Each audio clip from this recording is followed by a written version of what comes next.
Greetings and salutations, everybody. Welcome to the next installment in this Hammer Films Blu-ray set of reviews. As a reminder for those who are new, though I usually only like to make videos for titles that I feel are worth sharing and I want to inform people about or make a recommendation for this set, I'm reviewing each and every film regardless as to whether or not I liked it or not. But before we begin, if you enjoy this video, please be sure to give it a thumbs up. Consider subscribing and hitting that bell icon so that way you get notifications for when I put up new content, which is usually 1 to 2 times a week, though sometimes I do work in a third as well. Be sure to check out my back catalog and share this video and channel around, as it really does help the channel out quite a bit. Now that YouTube stuff is out of the way, let's jump into the latest, which is for The Stranglers of Bombay from 1959. I was not familiar with anyone in this film except for having recognized one actor from some old Doctor Who episodes from the 60s.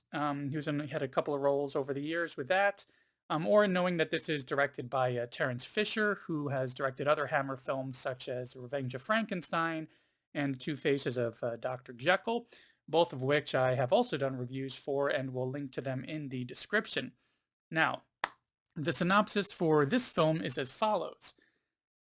In the 1830s, a captain in the East India Company lobbies to investigate the criminal thuggy cult of Kali, an organized crime group of stranglers and thieves. So yeah, it's a very basic little description there, but there's really not that much else to say about it. Not a whole lot that really pulled me into this movie, but here are a few items that I will mention. So first, these Indians. So we've got some whitewashing going on here and some brown facing going on. Even though it's black and white, you can tell with the makeup effects. And that's fine. You know, we have to kind of accept that considering when this movie was made and how movies were made back then. But it does make it a little bit confusing where you see some actors who appear with a darker complexion, some with a lighter complexion, and some there's something browned up and in between and would definitely be problematic nowadays. But it also kind of confuses things as far as who's part of what's going on in India and who is somebody from Britain who is stationed in India. Now, second thing is, as far as thuggy cults go, don't even bother looking up anything beforehand to familiarize yourself. This is very loosely based on some old stories throughout India about these thuggy cults. They definitely took a lot of artistic liberties with this to try to build a story around it, which seemed to happen with a lot of older films, that they come up with an idea or a title and then they just start filming. I swear sometimes it seems like they don't even work on making a script, or they just do one to be good enough to get by to start filming. And finally, the length. It's only an hour and 20 minutes, but here's where I had the issue, is that there's not enough going on to even justify that length, because it did not hold my attention, and I tried. I mean, I paid close attention, but the story was not very compelling. Like some other complaints, like some complaints about some of the other films, from that era, it felt like it was a first draft script that was just shot in an afternoon, which may have likely been the case. I know they used to churn these out a lot quicker back then. But it could have seriously used a rewrite, especially if they could have put in some other sort of subplot that would have pulled us in a little bit more as far as what's going on that this thuggy cult is interfering with. They probably could have gone a better route with that.